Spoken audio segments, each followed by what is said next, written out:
मैं सबसे पहले गोकुल सिंह स्मारक महाविद्यालय सुनावा प्रतापगढ़ की ऑनलाइन क्लासेस में आप सभी बच्चों का तहे दिल से स्वागत करता हूँ। बच्चों, आज की मेरी जो ऑनलाइन की क्लास है वो है डीएलएड प्रथम सेमेस्टर के सभी बच्चे ध्यान देंगे। आज की जो ऑनलाइन की क्लास है ना, जो सब्जेक्ट है सभी को पता है, एसएसटी सामाजिक अध्ययन नामक विषय के अंतर्गत चैप्टर 2 हम आपको पढ़ा रहे थे। याद रखिएगा, पूरा पाषाण काल, मध्य पाषाण काल और नव पाषाण काल। लेकिन इसी अध्याय 2 में, जिसका नाम है अध्याय 2 का, मानव की उत्पत्ति एवं विकास तथा नदी घाटी की सभ्यता, और इसी चैप्टर 2 के अंतर्गत जो टॉपिक है आज, पूरा पाषाण काल तथा नव पाषाण काल के मानव जीवन की तुलना। आज हम आपको बताने जा रहे हैं कि comparison of paleolithic and neolithic ages human life, पूरा पाषाण काल तथा नव पाषाण काल के मानव जीवन की तुलना के बारे में हम आज आपको चर्चा करने जा रहे हैं। सबसे पहले एक तरफ हम आपको बता दें कि पूरा पाषाण काल की तुलना में नव पाषाण काल में मानव का जो जीवन था वो बहुत ही बदल चुका था, बहुत ही परिवर्तित हो चुका था। यानी हम ये संक्षेप में कह सकते हैं कि मानव सभ्यता के इन दोनों कालों के अंतर्गत मानव जीवन की तुलना निम्नलिखित रूप में की जा सकती है। हम एक तरफ कॉलम बना ले पूरा पाषाण काल और एक तरफ कॉलम बना ले नव पाषाण काल। आइए हम आपको पॉइंट वाइज ऐसे बताते चल रहे हैं। एक तरफ पूरा पाषाण काल, दूसरी तरफ नव पाषाण काल। अगर पहले पूरा पाषाण काल की बात करें बच्चों, तो पूरा पाषाण काल में मानव के औजार, यानी ये कह सकते थे पूरा पाषाण काल में मानव के जितने भी हथियार थे वो बहुत भद्दे दिखाई पड़ते थे, बेढोल दिखाई पड़ते थे और खुरदरे दिखाई पड़ते थे। नव पाषाण काल में क्या अंतर हुआ? नव पाषाण काल में ये हुआ कि नव पाषाण काल में मानव जीवन के औजार और हथियार बहुत ही सुडौल थे, चिकने थे, तेज थे और नुकीले तथा पॉलिशदार थे। फिर हम पूरा पाषाण काल में आपको लेकर के चलते हैं। पूरा पाषाण काल में मनुष्य के प्रमुख औजार मतलब समझ रहे हैं आप, जैसे हथौड़ा, कुल्हाड़ी या शलकल या हम चाकू बोल सकते हैं, ये सब पूरा पाषाण काल में मनुष्य के ये प्रमुख औजार थे। और नए पाषाण काल में जो नए पाषाण काल के मनुष्य हैंडल युक्त चाकू, छुरी, धारदार कुल्हाड़ी, बर्छी, तीर कमान आदि औजारों का उपयोग करने लगे थे। बच्चों, मैं आपको एक और बता दूं कि पूरा पाषाणकालीन मानव जो है मात्र एक शिकारी था, हंटर था। और नए पाषाण काल में मानव जो है पशुपालन सीख करके पशुपालक बन गया था। और पूरा पाषाण काल की हम आपसे बात करें तो पूरा पाषाण काल का मानव जो है ना, वो एक अनाज एकत्रित करता था। और नए पाषाण काल में मानव अनाज पैदा करने लगा था। भाई, पूरा पाषाण काल में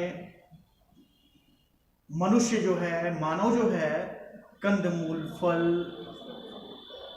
तथा मांस खा करके अपना पेट भरता था।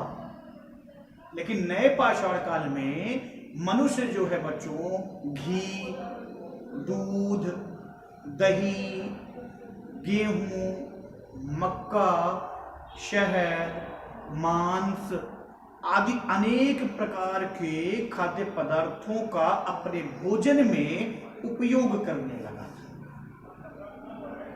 पूरा पाषाण काल का जो मानव था, पूरा पाषाण काल में मानव ने आग की खोज कर ली थी,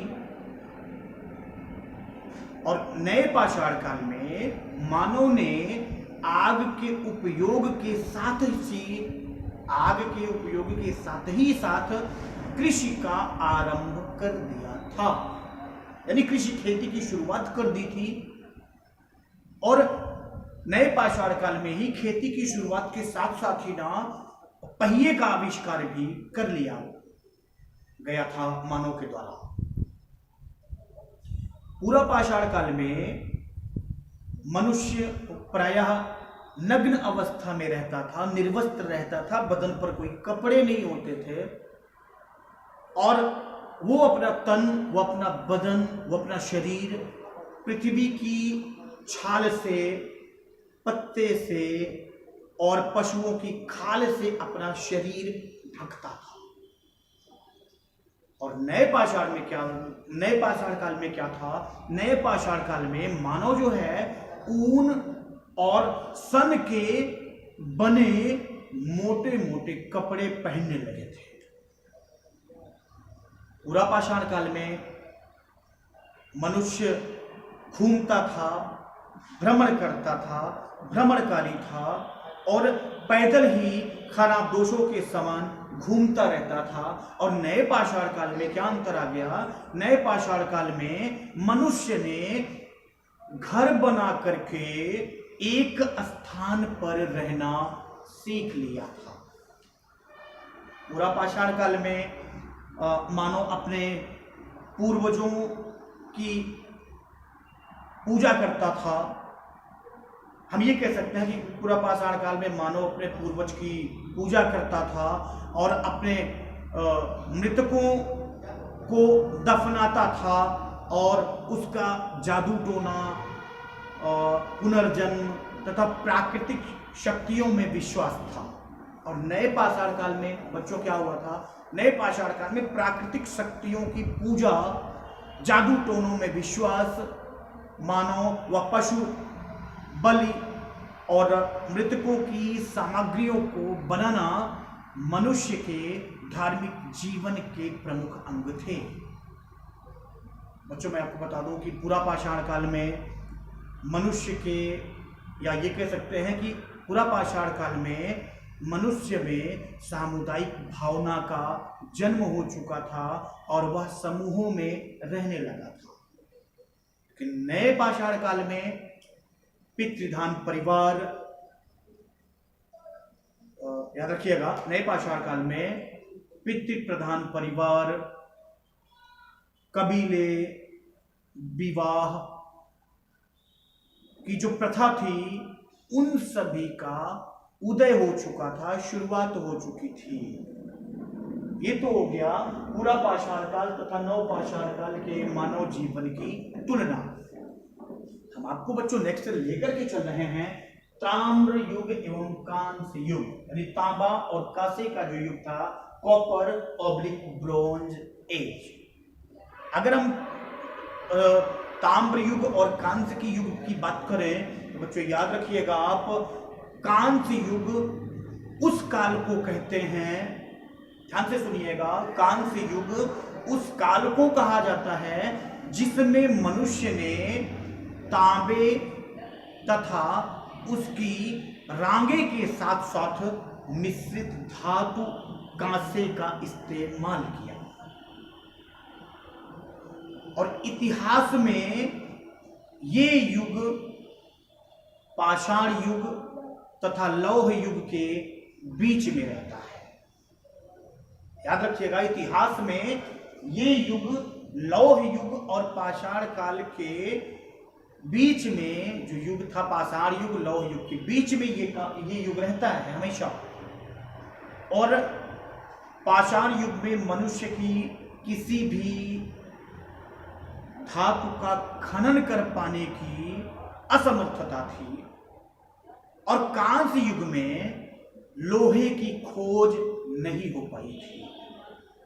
ये तो था कॉपर एंड ब्रोंज एज, कांसा युग, तांबा युग। अब मैं आपको लेकर के चल रहा हूं तांबा। तांबा को आपको पता है बच्चों, नव पाषाण काल में, नए पाषाण काल में, या ये कह सकते हैं कि नए पाषाण काल के अंतिम चरण में मानव को धातुओं का ज्ञान हुआ, और अतः इस काल को ताम्र पाषाण युग कहा गया।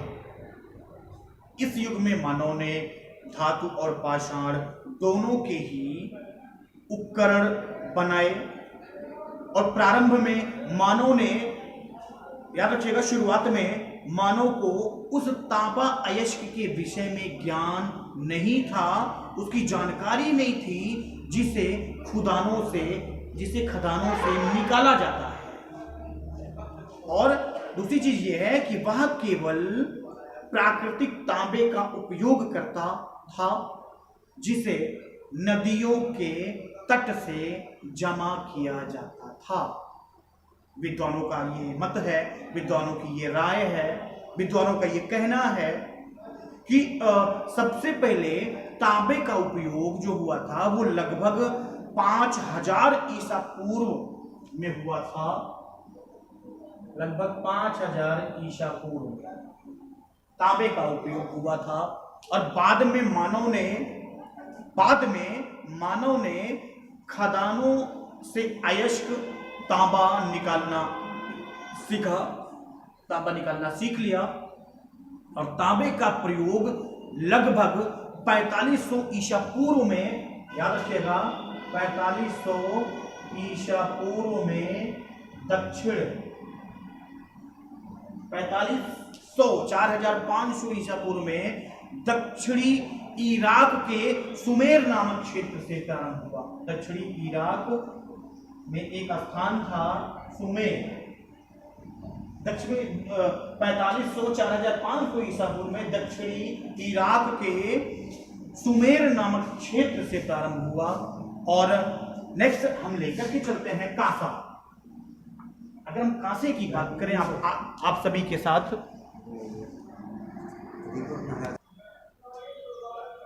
बच्चों, नेक्स्ट ताम्र युग, कांस्य युग के बाद मैंने आपको बताया तांबा, फिर हम आपको लेकर के चलते रहे हैं, नेक्स्ट है कांसा। अगर हम कांसे की बात करें, ये जो कांसा है ना, मैं आपको बता दूं कि इसी क्रम में लोगों ने तांबे के साथ साथ टिन या जस्ता, जिसका 10 भाग तांबा और 1 भाग टिन, 10 भाग तांबा 1 भाग टिन को मिलाकर कांसा नामक मिश्रित धातु, याद रखिएगा, कांसा नामक मिश्रित धातु बनाना प्रारंभ कर दिया। इसकी बनाने की शुरुआत हो गई, और कांसा तांबे से अधिक उपयोगी व कठोर साबित हुआ। कांसा जो है ना, ये तांबे से ज्यादा उपयोगी साबित हुआ और बहुत ही मजबूत और कठोर साबित हुआ ये कि इससे, कांसे से बने जो उपकरण थे ना, जितने भी कांसे से बने उपकरण थे, औजार थे, वो उपकरण, औजार व हथियार अत्यंत बहुत ही मजबूत और टिकाऊ होते थे। और मजबूत औजारों के कारण बढ़ईगिरी का काम विकसित हुआ, और बाद में कालांतर में धातु विज्ञान अर्थात धातु अयस्क निकालने व औजार बनाने के लिए धातु तैयार करने की व्यवस्थित विधि उन्नत हुई। और इसी विकास के क्रम में पहिए का आविष्कार हुआ था। याद रखिएगा, इसी विकास के क्रम में पहिए का आविष्कार हुआ था। ये इसी विकास के क्रम में ही है, पहिए का आविष्कार हुआ था। और प्रथम सभ्यताओं के विकास में कांसे के महत्व के कारण, इसी कांसे के महत्व के कारण, याद रखिएगा बच्चों, इसी कांसे के महत्व के कारण इस काल को कांस्य युग, ब्रोंज एज के नाम से पुकारा जाता है, बुलाया जाता है या कहा जाता है। और इसी कारण इन सभ्यताओं को कांस्य युगीन सभ्यता भी कहा जाता है। नेक्स्ट है पहिए का आविष्कार। हम आपको लेकर के चल रहे हैं डिस्कवरी ऑफ व्हील। पहिए का आविष्कार, ये जो लिखा है ना आपके सामने, मैं बताने चल रहा हूं डिस्कवरी ऑफ व्हील। पहिए का आविष्कार कैसे हुआ, मैं आपको बता दूं कि पहिए के आविष्कार में मानव सभ्यता को विकास की एक नई गति प्रदान की गई। और पहिए के आविष्कार में मानव सभ्यता के विकास पर निम्नलिखित प्रभाव डाला गया, जिसे कुछ प्रभाव और कुछ पॉइंट मैं बता रहा हूं। जैसे पहिए के आविष्कार से मानव ने चाक की सहायता से मिट्टी के बर्तन को बनाना प्रारंभ कर दिया। इसी पहिए के आविष्कार से मानव ने चाक की सहायता से मिट्टी के बर्तन बनाना शुरू कर दिया, प्रारंभ कर दिया। और नेक्स्ट पॉइंट की अगर हम बात करें तो पहिए के आविष्कार में कि पहिए की ही सहायता से कताई का कार्य, जो कताई बुनाई का जो काम होता था ना, वो भी बहुत ही सरल हो गया। जो कठिन था वो भी बहुत आसान हो गया, जिससे मनुष्य अपने फ्यूचर में, वो आने वाले भविष्य में कपड़ा बनाना आसान हो गया। नेक्स्ट है कि पहिए की सहायता से ही पहिए वाली गाड़ी बनना प्रारंभ हो गई। पहिए की सहायता से पहिए वाली गाड़ी बनना प्रारंभ हो गई, जिससे यात्रा करना एवं सामान ढोना बहुत ही सरल हो गया। नेक्स्ट है कांस्य युगीन प्रारंभिक सभ्यताओं की प्रमुख विशेषताएं।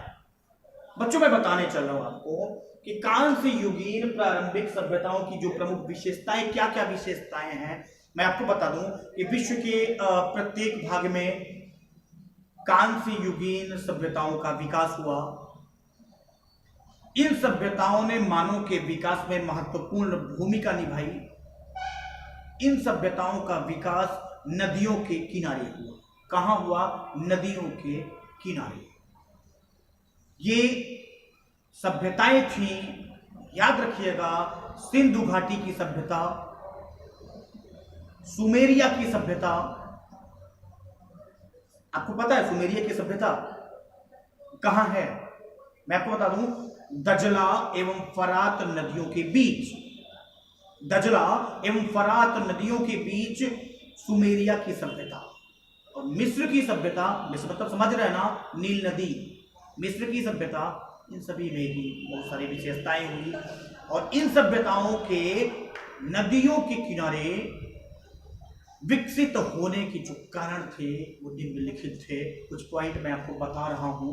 पॉइंट मतलब जैसे कुछ तथ्य हैं, कुछ निम्नलिखित बिंदु हैं जो मैं आपको इंगित कर रहा हूं, आपको व्यक्त कर रहा हूं। जैसे पहले अगर पॉइंट को ले लें तो नदियों के किनारे की भूमि मुलायम एवं उपजाऊ होती थी। जो नदियों के किनारे की जो जमीन थी ना, वो बहुत ही मुलायम होती थी और उपजाऊ मानी जाती थी। दूसरा पॉइंट, पीने एवं सिंचाई के लिए जल की उपलब्धता की गई है। भाई सिंचाई के लिए भी पानी चाहिए, पीने के लिए भी पानी चाहिए, तो जल की उपलब्धता पीने के लिए भी किया गया और खेती के लिए यानी सिंचाई के लिए भी पानी की उपलब्धता कराई गई। नेक्स्ट पॉइंट, यातायात का प्रमुख साधन।